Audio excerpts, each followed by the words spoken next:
Надыр апа, қалайсыз? Аман есен. Сол мен Қайтназарова Наргизаман социальный домда жасап отырып ем. Мамамның қыстауыменен шықтым.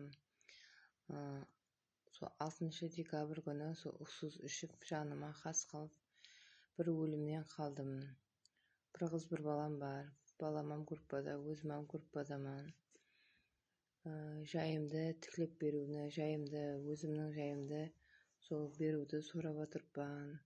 Социальный домдағы мамам сол шәлепханада жасап атсаң деп менің үйге келіп басым өткізіп сол шығарды. Мен өрде есат жазып берген жоқпан мен үкіметке, хакиметқа. Тілі хат жазған жоқпан, түсінік хат жазбадым. Мені неге босаттың дебам сұраған жоқ мені ешкім. Мен тек мамамның арқасын есінен басым өткізіп, мені ұрып, үйге келіп, саман сут қылып, сонан кейін тыныш қоймағаннан кейін мажбүр болдым ұқсыз ішуменен. Қаттыға жағдайым төмен. Қазір мына квартирадан шығарып жіберіп жатыр. Өліп қалып, басыма бәле болып қаларсаң, шық деп. Мен көшеде қалдым. Мен қатты қиналып жатырпан. 2 баламен қаққа бараман. Өзімнің жайымды қайтып берсін.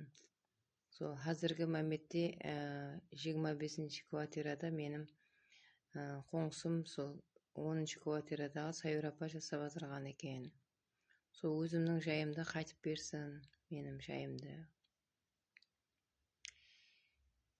Өзім ордерлерім уақыты бар еле, ешін еткен жоқ. Қазір әме жерім күйіп кеткен. Маған жәрдем беріңізді сораман атырпан. Iltimos жәрдем беріңлер маған.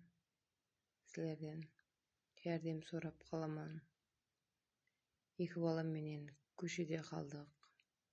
Хымая ордер алып қойпан мамама. Енді біздер қаққа барамыз. Қазір қатты қиналып жатырпан мен.